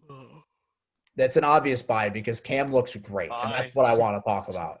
Yeah. I have said the entire time that a fully healthy Cam Newton is still an MVP candidate, blah, blah, blah, blah, blah. And guess what? Guess where we are right now? He's going to finish behind Russell Wilson for MVP. Well, I wouldn't speak so Would soon. you- Kyler Murray plays football, but Would you rather have a Super Bowl MVP or an MVP? I guess the Bears got would rather have a Super Bowl MVP than a regular season MVP. I guess yeah. All they got to do is get to the playoffs, and you know what time it is. It's time for Nick. Still love the guy. That's what I wanted to point You will out. never hear me say a bad thing about Nick Foles. I'm just throwing it out there. That's what I wanted to point out really with that one is that Cam Newton looks really good. Great. Looks great so far. I mean, honestly, I think that if the Bears had a quarterback capable quarterback, they would probably be a top 10 team in the league for me. You mean like some guy who's like 6'6", 250 pounds, the best rushing quarterback in NFL history, could have maybe possibly led his team to 15-1 in the Super Bowl one year, maybe or maybe not have won an MVP that season? Like that kind of a guy? I'm thinking their defense just doesn't have the energy they used to have because they have to watch Mitch Trubisky go out and play every day. A guy that they could have paid Like $5 million. less than that. Yeah. A veteran minimum salary, apparently. Meanwhile, they're giving $18 million to Nick Foles. So Yeah, I mean, Cam's played well enough, honestly, for that Pats team to be 2-0, barring a laughable call on the goal line. I don't think that play call was bad. It's the same thing that we talked about with the Seattle Super Bowl against New England. Did you not see it? If it works, people don't criticize the play call. They went to I their would have criticized it either way because I felt like they should have at least decoyed a pass play. Oh yeah, I mean, it's not. It wasn't a perfect play call. It should have been like an option. I don't mind Cam Newton running there. I just feel like without a decoy, the linebackers are just sprinting in. There should have been an option for him to throw. And I do think on the other hand, Seattle played that defensively really well. But he's had like 3 identical goal line runs this year. They knew exactly what was coming. One earlier in the game. Nobody can stop him, and nobody stopped him. To be fair. So I don't know. Cam looks good. And also, I don't know about Austin's point. I think the Bears defense looks a lot better this year than they did last year. Unsurprisingly, Akeem Hicks is the glue that holds that defense together. And that's another thing I've been saying forever. But hey, he'll continue. Just imagine how they would look, how they would feel and play if they could confidently know that their team could go out and score points. I mean, I feel like that defense is just on high levels of stress every game, all game, because they know that if they give up 20 points, they're losing because their quarterback is inept. Depending on the half of football you're playing, you'll be able to put up points. It's true. You're going to get points one half every football game. Mm-hmm. You just got to figure out where you go from there. The Bears put up 40 points in the second half of week 1 and the first half of week 2, and then 0 in the other 2 halves. So, actually that's a lie. I think they scored like 3 points in the first half of week 1. Gee, that's so much better than 0. So, that being said, 2-0 is 2-0. I'll take an ugly win over a loss any day. Sorry. As a Bears fan, at least. Last one. Buy or sell. I mean, I'm buying it because it's a team I have making the playoffs this year. Buy or sell the Las Vegas Raiders. Sell. I am selling, and I am predicting that they are 2-4 before you know it. Why do you say that? I was going to say, any analysis here? Or? I don't think they have very much offensive talent outside of 2 players that can be schemed against pretty well. I think their Carr is going to have his ups and downs, and right now is up. And I think their defense is bottom half, regardless of how well they played in the first 2 games. That's my analysis. So I went into the season thinking that the Las Vegas Raiders. There's a thought process that goes into not saying Oakland. That the Raiders had an underrated defense. Myself is what I thought, at least. And I still am a Derek Carr truther. So you and John Gruden, the last 2 left. I'm a Derek Carr truther. I think he's a good quarterback. And I think he's looked pretty good like this year. I'm very flip-floppy on Derek Carr. He looked all right week 1. He looked awesome last night. Yeah. He looked very good last night. He looked really good last night. And I sort of flop back and forth on him. Sometimes I'm like, yeah, I think he's good. And other times I'm like, guys, this guy is terrible. But I'm going to buy, but it's mostly because I've been saying it forever. I think John Gruden's a good coach. And I know that's an unpopular opinion for some reason. I tell you what, man, you get him on the field, John Gruden knows the X's and O's. He does. I tell you what, man. I'll go with that kind of. I'll buy based on AFC West injuries. I think the Broncos, as a team I liked, are no longer going to be able to compete without Courtland No Sutton. shot the Broncos were going to be better than the Raiders in the first place. I mean, I think they were. Von Miller going down, Drew Lock, Courtland Sutton, all those injuries, definitely not now. I think they had a shot. Who's to say at any point that the Raiders, they were both, whatever, regardless. And the Chargers, I don't think the Chargers defense is going to be able to keep up with, I don't know. I don't like them anymore. I like the Raiders. I think they got a shot at being a playoff team. A shot. They're My gonna be problem running. for the Raiders right now is that their next 4 games are Patriots, Bills, Chiefs, Bucks, and I think they lose them all. That's my problem. And then I feel like once you get on a streak of 4 losses in a row, I don't know. Who's to say what team comes out of that sixth game? I think they could win almost. I think they could win every one of those games. I couldn't I don't see know if him. I go that far, but Yeah, but I could see him stealing a win from the Bills and the Bucks. well, it's not like they didn't. I just think beat those are the Orleans. two most likely. So it's not like they didn't just beat the Saints last night. I think Yeah. the Saints, to me, are a completely different team without Michael Thomas. I think their offense is Well, mediocre. but it wasn't even much to do with playing against the Saints offense. They shredded the Saints defense. Yeah. Yeah, but the Saints had to punt every possession. I honestly think if the Saints have Michael Thomas, that games might not be close. All right. I'm just going to go with the fact that Austin is a hater of everything that I like, and we're going to move forward. Because that's honestly just how this every conversation is going to end like this. Yeah. Hey, I hate the Raiders. I'm not gonna lie. As the DGen in me, if there was a bet for them to win 8 games, I would smash the under. Like, I'm going to say something, and then Austin's just going to be like, I just think they're bad. And then that's going to be the whole thing. Yeah, I thought the Jags were good. Yeah, but you don't like Artem Minshew, apparently. I don't know. As a franchise guy, probably not now, but I do like him. I think he's. I mean, got the what's the swagger. definition of a franchise guy? A guy that's going to be your quarterback for 5+ years and be able to win you a Super Bowl. Not so okay. So there are like 3 franchise guys. No, So I is think Nick I think Dak's a franchise guy, Nick Foles? and if I think Dak's a franchise guy, then I probably think a lot of people are franchise guys. Nick Foles was never a franchise guy. Won a Super Bowl, didn't he? Wasn't. Yeah, was he a good quarterback for more than half a season? Yes. Let alone 5. I He- mean, honestly, 27 touchdowns, 3 interceptions. That's one season. And also, that's not even that great of a season. Like, people always bring that up. Aaron Rodgers does that every single year. Yeah, but this is Nick Foles, not Aaron Rodgers. that's the point. He was never a franchise guy.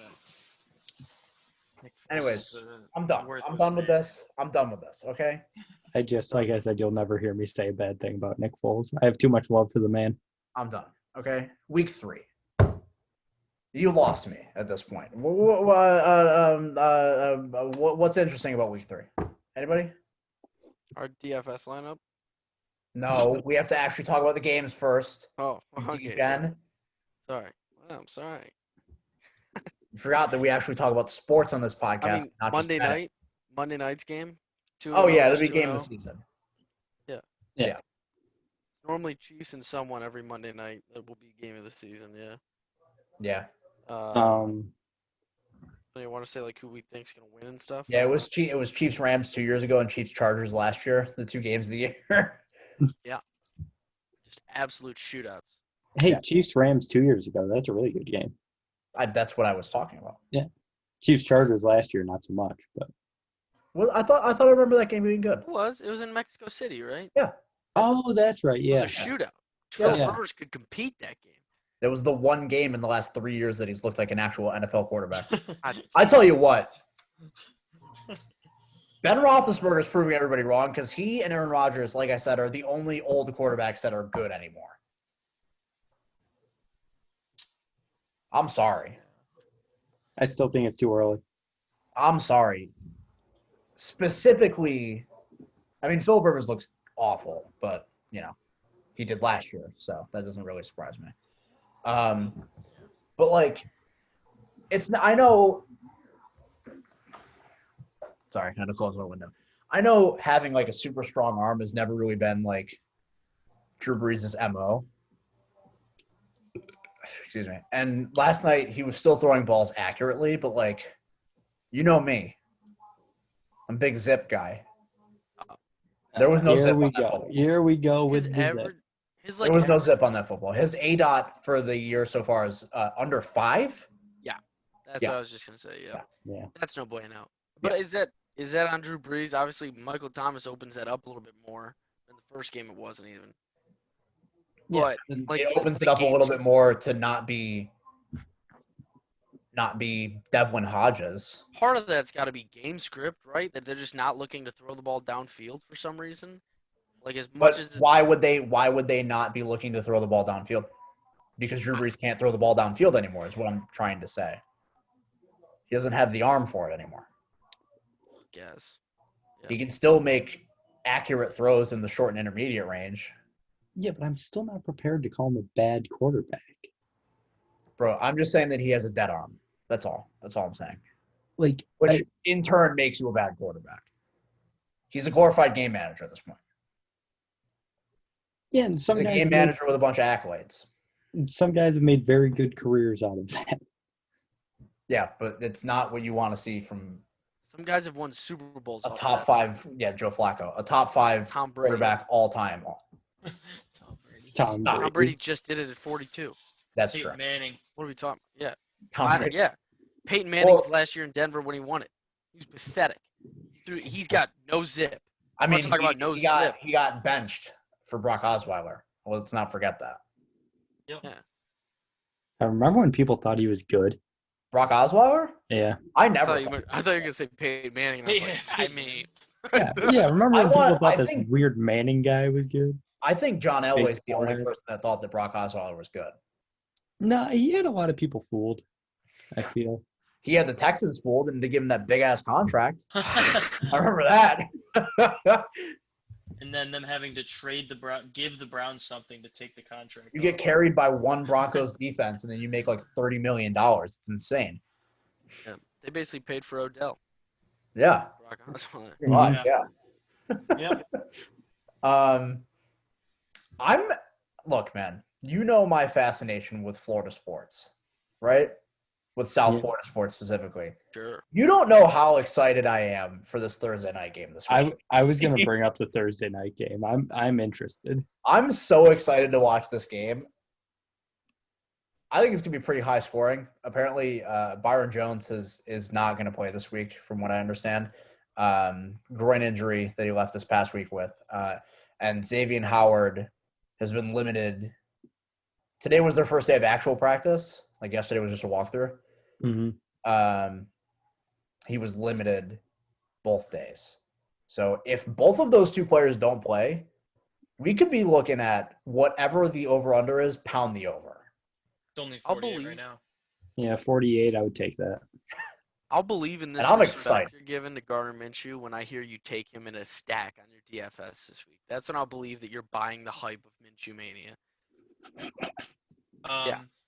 You hear the underlying storyline here is the. I hate to break it to you, but I did do that. And also, like I said, Gardner Minshew, as a starter in the NFL, is a top 10 fantasy quarterback. Well, I don't want to No spoil ifs, anything, ands, or buts but about I it. also have a Gardner Minshew stack in my lineup. Thank so. you. I thought about it. I didn't go through with it. Did you hear the storyline though? It's beard versus mustache. I'm big Yes, I fan. saw that. Huge fan. Gardner Minshew said that I'll respect my elders, especially when they're way more elder than me. That was pretty funny. Yeah. I don't love know. it. I'm very know. excited for this game. This sounds pathetic. And Hear Josh, me out.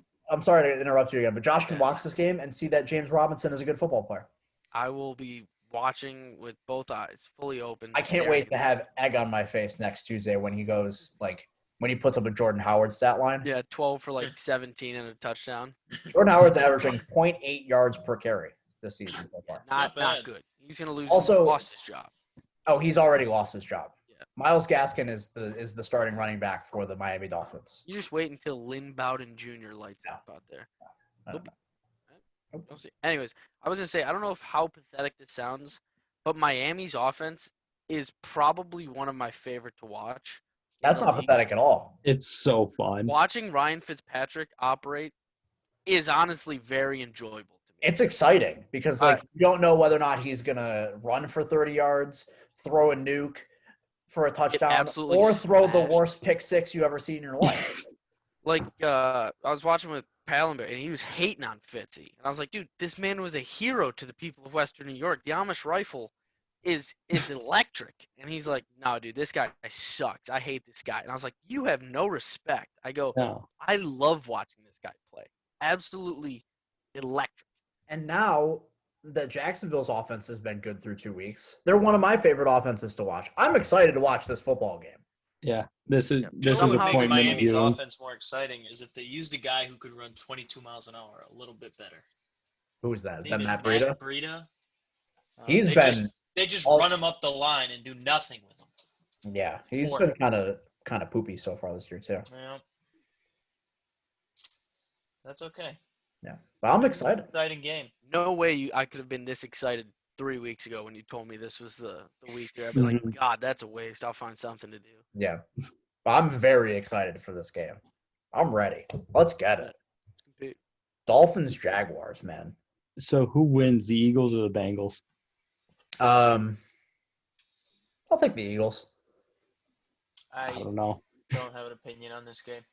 I really don't know. Well, Austin will pick against the Eagles every single week if he's allowed. Where's it at? I know this doesn't Well, really I'm matter. 2-0, so I think it's at Cincinnati. Yeah. Yeah, I'll take the Eagles. It comes down to the Bengals having the worst offensive line in football for me. Yeah. I don't think Hargrave's gonna play. No? Changes your opinion. I don't know. Fletcher Cox might try to seduce Joe Burrow's wife or something. Yeah, that's the GOAT story. That's one of my favorite stories of all time. This man sued Fletcher Cox for quote-unquote seducing his wife. I love Fletcher Cox so much. I love it. It's one of my favorite stories. But I'll take the Eagles. I'm not ready to give up on the Eagles yet. I'm just about ready. I'm not quite ready.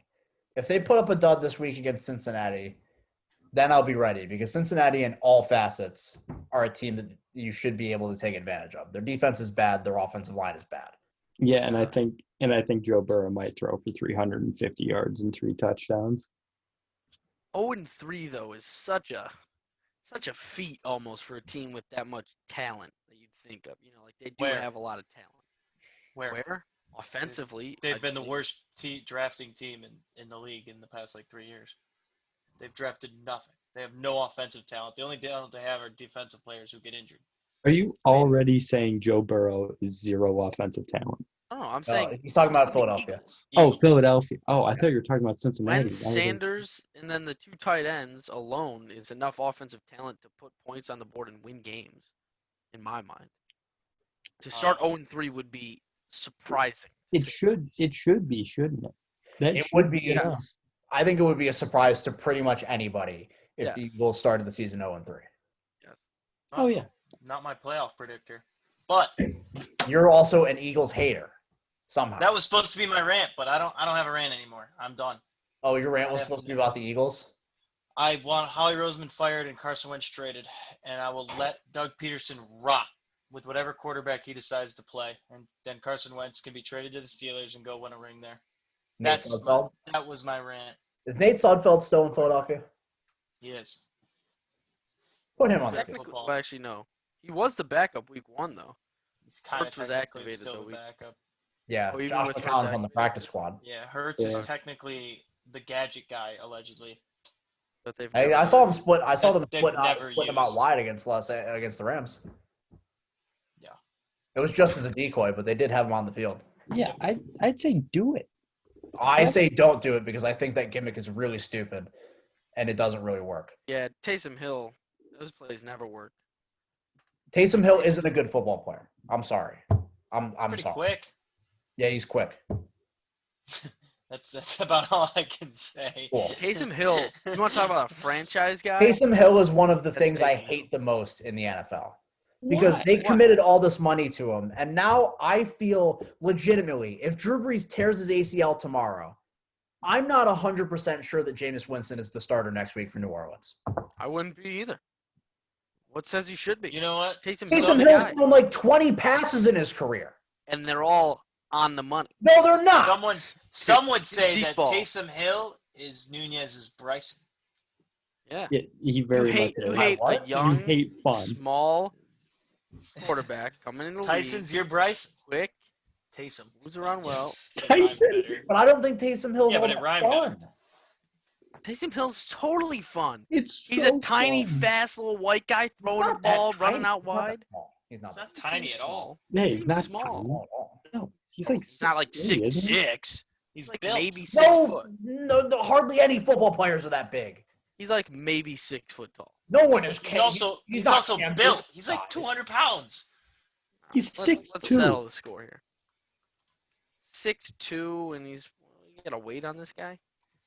221. 20. He's not 6'2". small. That is what most people would call the ideal quarterback size.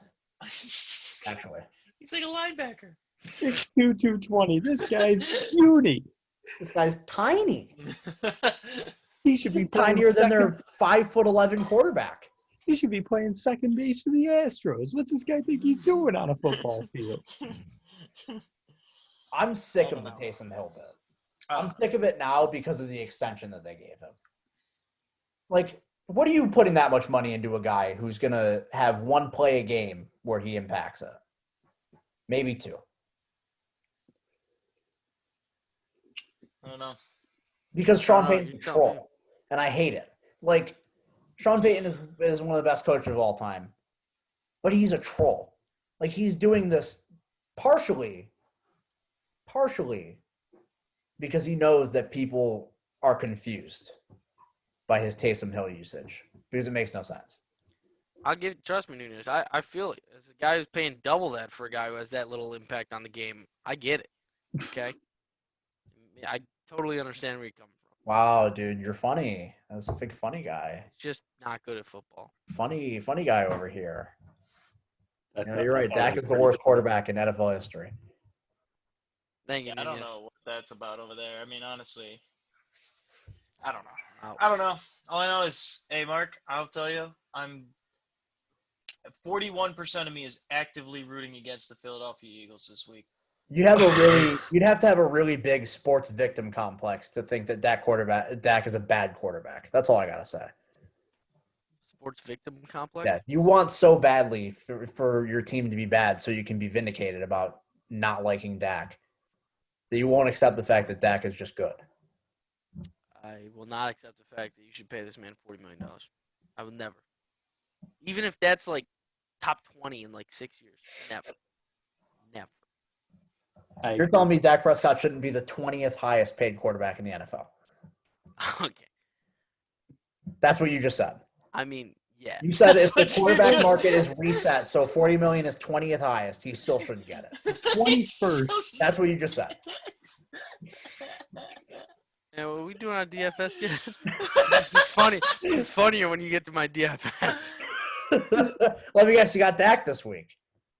Against Seattle? Yeah, that's what I thought. Exactly. Okay. Yeah. So, anything Guys, else on the thanks. slate that anybody's interested in? You made me forget because we weren't supposed to talk about the Eagles until I went on a rant, and then it just happened. So now I wanted everything dead. Sorry. What game looks interesting to me? I mean, obviously, the 4 o'clock and 8 o'clock. Cowboys, Seahawks, Packers, Saints. I mean, those are the That's big a good games of the week, back-to-back. right? Yeah. Yeah. I mean, it goes the 4 o'clock Cowboys, Seahawks, 8 o'clock Packers, Saints, Monday night Chiefs, Ravens. That's pretty much the best 4-8-8 you can get in a week. Hot and spicy. I like it. It's going to be good. We're going to have some good football this weekend.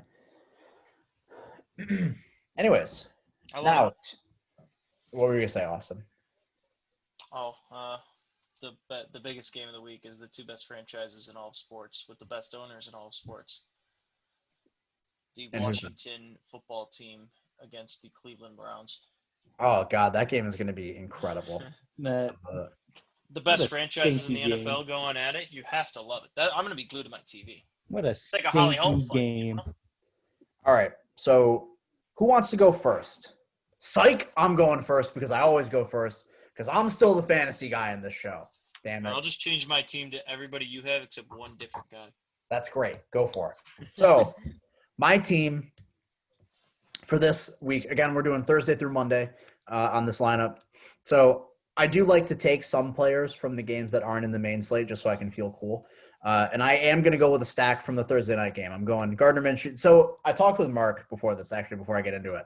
I think what's going to come back to bite me with these lineups is that I'm building a tournament lineup for a four-person cash game. So I'm building in like low roster percentages Yes. into a lineup that has 4 people or into a game that has 4 people. Anyways, so I'm going with Gardner Minshew. And my stack with Gardner Minshew is actually going to be the very modestly priced at 5,300 Laviska Shenault. Now, I like Laviska Shenault coming a lot coming out of Colorado, and I think it's really interesting how they've used him so far because not only did he have 3 catches this past week for 35 yards, but he got like 4 or 5 carries, and they're using him out of the backfield as like the very clear carries guy behind James Robinson. Mm-hmm. But it's pretty apparent to me that they want to get him the football as much as humanly possible because he's a big, playmaker with the ball in his hands. So I like the opportunity there, and I think, like I said beforehand, I think this game has the prospects of being fairly high scoring. So I do like Gardner Minshew a lot this week. Like I've said 1,000 times, even on this podcast, since Gardner Minshew has become a starter in the NFL over the last 2 years, he's been a top 10 fantasy quarterback, and that shouldn't change this week against Miami. It shouldn't change up until the bye. So if you're in a fantasy league and you need quarterback help and Gardner Minshew's still out there, please make that change. Gardner Minshew, like I said, gets Miami, Cincinnati, Houston, Detroit before the bye week. You could not set up with better matchups for a quarterback than that. You can't. Please take that. Anyways, Gardner Minshew is 1, 2, 3, 4, 5, 6, 7. Quarterback 12 in terms of pricing at 7,700. I like that. I like that a lot. Now, my running backs, I didn't go super expensive on the running backs, but I did attack good matchups. Austin Eckler against Carolina, had to go with him. He had 20 touches again this past week. And Carolina has the worst run defense in the NFL, or at least they did last year. And guess what? It's probably worse this season than it was last year. So I like Austin Eckler. I would like Josh Kelly, too, at a cheaper price point as well, because I think Josh Kelly is very quickly becoming the 1B to to Austin Eckler's 1A. So I think Josh Kelly – and from last week, I mean, they combined for like 42 carries, the 2 running backs. So like it's very clear that they want to run the hell out of the ball. And I think they'll be able to do that with relative ease against Carolina this week. My second running back is Miles Sanders. I think it sets up pretty well for him, a matchup against Cincinnati. We saw what the Cleveland running backs did to him this past week. And Miles Sanders just had 23 touches in his first game of the season. So workload should not be a problem for Miles Sanders this week. And then in the flex, I have Kenyon Drake. Mark and I talked about this beforehand. I like every single piece of the Arizona offense this week against the Lions that have gotten lit up 2 weeks in a row. One half of football lit up by Mitchell Trubisky. And then the Packers just put a 40 burger on them. And guess who had 3 touchdowns and 220 total yards against the Lions this past week? That would be Aaron Jones. So I like Kenyon Drake a lot, especially at 6,500 this week. My other wide receivers, other than Laviska Shenault, I have Mike Evans. I like their matchup against Denver this week. It shouldn't be too difficult. This is the matchup that just got sliced and diced specifically by Deontay Johnson, which is another thing that I think I've gotten wrong this year. Is just Deontay Johnson in general. Getting 20 targets a game. Yeah, and being really good. But beside the point, Mike Evans, I like that. You can't be wrong about Mike Evans, And then my other wide receiver, again, since I mentioned this being a tournament lineup, I did the contrarian pick of having both DeAndre Hopkins and Kenyon Drake, but not Kyler Murray. So, yeah. But there's no reason. I mean, I shouldn't have to explain DeAndre Hopkins. They're going to give him 10 trillion targets, and the Lions defense sucks. So that's it. And then my tight end, this is predicated on A.J. Brown not playing. I might change it. Probably not. I'm going to go with Jonnu Smith.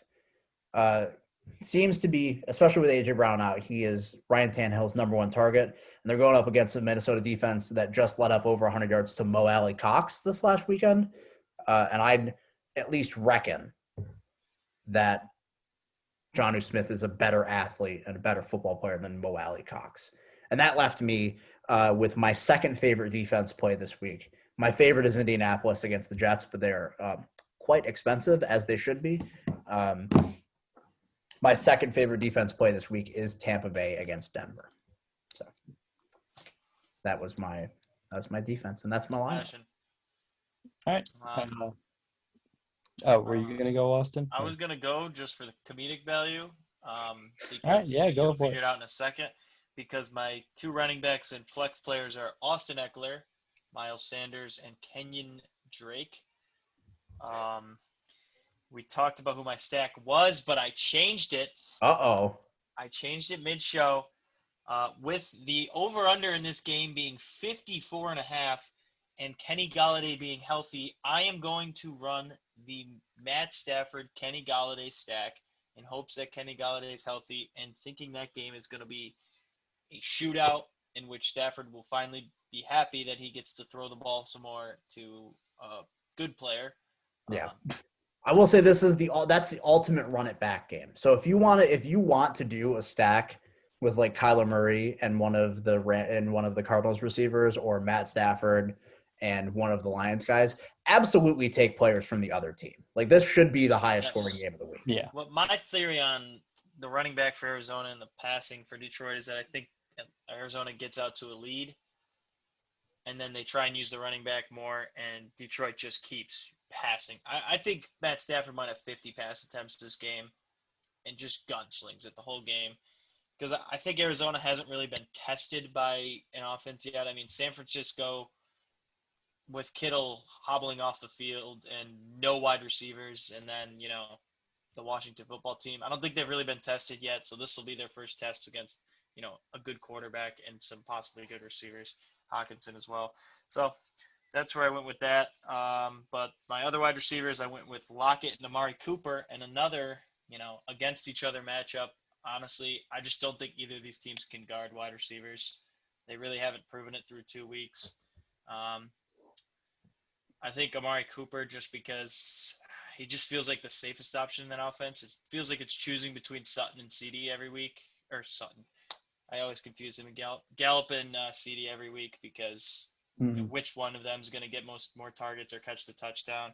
I just like Cooper. Each of the first 2 weeks has been CD Lamb. So yeah, and I feel like Gallup can break any week, but I don't really want to be guessing that. And I think Amari Cooper, Dak just loves Amari Cooper for some reason, even though I don't really like Amari Cooper that much anymore, because you just got no pass for the game. That's neither here nor there, But Lockett, obviously, the Cowboys, Calvin Ridley, we all saw that. That was an abomination. But into my tight end, this is predicated on the Bills' linebackers still being shaken up, but Tyler Higbee coming off a good week, and the Bills having the worst week I've ever seen against Mike Gesicki. I mean, he dominated him. What do you have, 10 catches? Yeah, to be fair, Mike Gesicki is an uber athlete, and all he needs is the opportunity to be a really good tight end. That's what I like to say. Like, his athleticism and like his performances like at the combine and back in college, like, he's a freak athlete. That's all I got to say. I think Sean McVay kind of will game plan around Tyler Higbee and exploiting that tight end weakness the Bills obviously showed. My defense, usually I go super cheap, but now I think I'm just going to go Myles Garrett and the Browns against the Washington football team. Dwayne Haskins has not had a blow-up game yet. It's coming, folks. It's big, too, because I'm sorry to cut you off, but Washington's best offensive lineman, Brandon Scherf, is probably going to be out this week. I saw that as well. Yeah. It's coming. The blow-up is coming, and it won't necessarily be his fault. He doesn't really have much outside of Gibson and McLaurin and Ian Thomas. That's the wrong one. That's Carolina's Logan one, Thomas. Right? Logan Thomas. Sorry, they're both pretty forgettable. Logan Thomas, converted college quarterback. Yeah. Yeah. It's not really gonna be his fault. No offensive line, not many weapons, but it's gonna happen. This is one thing I like to pick on defenses. I just like to pick potential turnovers, potential sacks, and not necessarily shutting a team down. So yeah, I went with the Browns. For me, I'm going with the stack of Kyler Murray and DeAndre Hopkins, because I feel like that's just a smart play against Detroit this week. Murray's going to light him up. He's going to be throwing to Hopkins. It's almost like Hopkins is arguably the best receiver in football. And when you get a quarterback like Kyler Murray to throw to him, good things are going to happen. No justification needed for that one. Yeah. Yeah. I, too, have Miles Sanders against Cincinnati. put up a big week last week. He's gonna put up a big week this week. Hopefully, Miles Sanders is really good at football. My second running back, I went a little cheaper. I went with Kareem Hunt against Washington. He hasn't played bad the first couple of weeks. Correction, he's played really well, and he's still a really good football player. And Yeah. they legitimately, I think in an ideal world, both running backs would get 20 touches a week. Yeah, and I think Hunt's going to get some touches this week. I don't think they're going to have to use Chubb as much going up against a team like Washington, so I think Hunt's going to get some more touches. My other two wide receivers are DK Metcalf and Keenan Allen.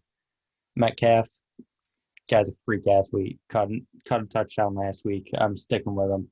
I like him a lot in that matchup, and I also really like Keenan Allen. Really good receiver, and hopefully Herbert's throwing to him again. That's the only. Is Taylor going to be ready this week? Like, is he going to be okay? I don't know. Not 100% sure. I have Yeah, no clue, so I'm sort of banking on Herbert starting again this week for this Keenan Allen pick because I think if Herbert does start, he will be throwing to Keenan Allen. At tight end, I took T.J. Hawkinson against Arizona because, like you guys said, it's going to be a shootout, and I like Hawkinson. I think he's going to catch. I think there's a touchdown in his future this week. I've just got a feeling. For my flex, I took Amari Cooper because Austin and I just think the same way. I think it's just a solid flex pick. He hasn't caught a touchdown yet this year, and I think this is the week that changes. I just, once again, call it a gut feeling, but I think Dak's going to want to maybe mix it up a little bit, get Amari more involved in the end zone there. So I liked that pick. And for my defense, I went with the Austin route, and I went super cheap, and I took the Falcons against the Bears because I don't think the Bears offense is going to be that good this week. See, I think that's like the trap game over this week. I don't know what the over-under is on that game. It might be, but the Falcons defense sucks. Over-under is 47.5.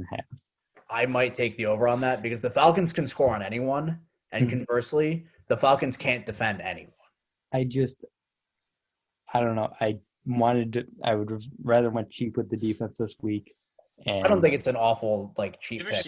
I was just saying from my point out. You ever seen a 2-0 team, a 3.5 point dog to an 0-2 team before? To be fair, it's in Atlanta, so it's really a pick 'em. But it's a pick 'em, yeah. A couple things before I get to you, Josh. I'm sorry. I just wanted a couple things I wanted to point out. You mentioned DK Metcalf. I don't know if you saw that route that he burned Stephon Gilmore on for that touchdown. But fun fact for you, that's the first touchdown that Stephon Gilmore has given up since week 10 of 2018. Yeah, that's why I'm fine taking him again this week because that was, like you said, he burned him, left him in the dust. Also can't leave out the fact that Russell Wilson is still the best deep ball thrower in the NFL, and I won't take any answer otherwise. He's just got nuts touch. He's not afraid to throw the ball 100 yards in the air, straight up. I love it. Drop it in. It's crazy. I saw a tweet the other day that said Russell Wilson's deep balls make rainbows look ugly by comparison. So yeah, give me DK for a solid 54-yard touchdown this week. And 54 yards. Anyways, Josh, bring it home. Tell me your FanDuel lineup. If you have Miles Sanders, I'll flip. No way. No shot. Don't have him. But I will say my quarterback is Miles Sanders. We'll stay with DK Metcalf. Trayvon Diggs last week guarding Julio Jones. Pretty good job. Did get burnt on the Julio Jones one. Sure. Yeah. Hell. That's well, you know me. I think DK Metcalf once it gets late in the games, I start rooting for those injuries. So I'm a dirty player. I'm a dirty man. So anyways, the point here is DK Metcalf. Yes, he will burn Chidobe Awuzie, make him look like a little boy trying to guard him. But let's start with the quarterback. Got the stack of Dak and CeeDee Lamb. Although Cooper will inevitably get 12, 13 targets because, like you said, Dak, that's his favorite guy. CeeDee has been, just a lightning plug, a lightning spark, in the spark plug. There it is. In this offense. All those things. I was really hoping you were just going to keep going and not get it right. Yeah. It was. I got there. Spark bolt. He's been there, and they really looked to get him the ball out in space. And he had one that I nearly thought he was going to take it in the end zone at Oklahoma. those plays, the one catch he made across the middle of the field, probably like a 40-yard catch, but like he just had one guy to beat. Like in college, he just beats that guy every time. Well, yeah, because he So- played in the Big 12, so Oh. he probably wouldn't have beat that guy if he were like playing a real school. Yeah, that's fair. Yeah, Yeah. if he had to get around Grant Delpit, not Yeah. whoever the hell was. Yeah. Anyways, running backs, it's just a cheap man out here. There's just no respect still for Jonathan Taylor. I'll take him against that Jets defense. Oh, yeah. 6,700, good play. This one, barring a change, if Michael Thomas does play, He's only 6,700. yeah, he's 6,700. I didn't even know. I just figured he was expensive. He got 28 touches last week or something like that. Yup, and he's playing the Jets. Jesus. Yeah, but Kamara, I got Kamara in there right Oh, now. absolutely. If Michael Thomas is out, Drew Brees will inevitably dump it off to this man Hey. 6-7 times a game. To be fair, I don't think it really matters. Alvin Kamara is a top 5 fantasy running back with Michael Thomas on the field. So Maybe Sure. maybe Good pick. even good pick. Sure. Yeah. maybe even at least 8 at plus 260. Stop it. I That's bet not- that Monday night. That's who won it. Great. All I needed was Carr to throw a pick. Didn't happen. Anyways, third wide receiver, I got DeAndre Hopkins because we all do, I think, right? Everyone had him. I don't. know. Oh, you didn't? No, those two didn't. I have was- them. Oh, okay. I have him. No, Austin. I was the only one who didn't. Oh, Yeah, yeah, I that's mean, right. Man, yes, There's they did. no reasoning for it. Tight end Noah Fant because this man He's without- so good. he is a freak of nature, and without Drew Lock there, I think Driscoll's gonna potentially. I mean, first off, he was not scared at all to air it out last week, which Oh, it's the same thing last year in Detroit. Jeff Driscoll Yeah, when he took over for Yeah, yeah. Stafford before he Yeah, got he threw injured. for like Yeah. 400 yards in a game. he can ball out. So I'm not saying that he has to check down, but when you could check down to this guy, probably gonna happen. And I think there'll be a little bit more of a reliance in that game plan. You don't even So need now- to check down a Noah fan. He's just really talented. Yeah, he's just a good player. At the flex spot, I got in your sneaky over pick. I got David Montgomery against the Falcons. What do you rush it 24 times this week or something like that, or 20? Did you get 20 carries, something like that, at least. So expect that to stay on. I don't think it's necessarily going to be a shootout type atmosphere, and Atlanta's rush defense is. Como se dice? Dookie Cheeks. There it is. Thank There, that's the first one of the podcast. And yeah, so that's that. And to round it off, you know me, I spend a lot on other players, so I can't spend on defense. End up going with the Cardinals. It doesn't seem like a smart play considering the amount of points, but Stafford might throw a couple picks there is what I'm hoping for, and one that he's going to throw the ball over 50 times for. So Yeah. I will say one thing about David Montgomery and the Bears offense. First of all, David Montgomery looks really, really good so far this year. Like a lot better than he did last year. I'm happy about that. Second of all, I had this conversation with one of my housemates earlier today. It seems to be that regardless of game script, their goal is to get the ball in David Montgomery's hands. So you remember, good plan. we've had 2 games so far this year with opposite game scripts. And both times David Montgomery had at least, I think he had 16 carries week 1, but he had that groin injury that he was coming off of, Like week 1, you're chasing points and you're still handing him the football. Week 2, you're winning and you're handing him the football. So I think that's just a good omen for his usage moving forward. But yeah, so that's it. Hey, you know what? I figured out, Zach. The reason we're clash is because I'm a Vegas guy. I'm a gambler. You're anti-gambler. I've just seen that the Vegas Raiders here are 6-point dogs. My mind's on gambling. I already knew they were 6-point dogs, so I already hated them. You know what I mean? I was already like, wow, they must be bad. That's what it is. I'm just a degenerate at heart. Yeah. They cover that all day. The Pats have him -6. Pats -6. I'm seeing 6.5. Smash the Raiders. Yeah, I'd Smash take the Raiders right there. Oh, too. I'm smashing the Patriots. What? Really? I'd take the Raiders. Beat them by a touchdown. Most of the time, my answer usually defaults to, I guess I would do this, but I don't feel too confident about it. Yeah, that's because it's usually, how they do it. Yeah. Mm-hmm. I'd probably take the Raiders to cover, but I don't feel confident about it. I like that. Yeah. So that's it. Let us know in the comments if you've made it this far, which you certainly haven't. But if you have, let us know whose lineup is the best. It's probably mine. I mean, I'm going to win again this week, so it's not really much of a ting. When I pick Devontae Adams and Julio Jones and they both get hurt and do nothing, that kind of kills my entire team.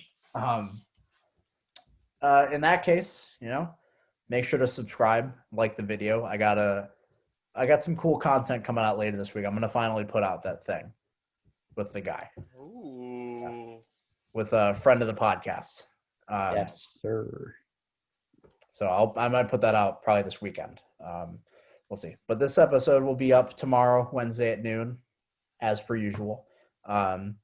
So, if you like it, make sure to subscribe, like the video, follow us on Twitter at HotStoveWNYO, and make sure to check back next week when we break down week 3, preview week 4, and hopefully there's less arguing about golf on next week's episode. Yeah, there'll be no golf next weekend. Yeah. So, anyways, thank you for watching. I love you guys.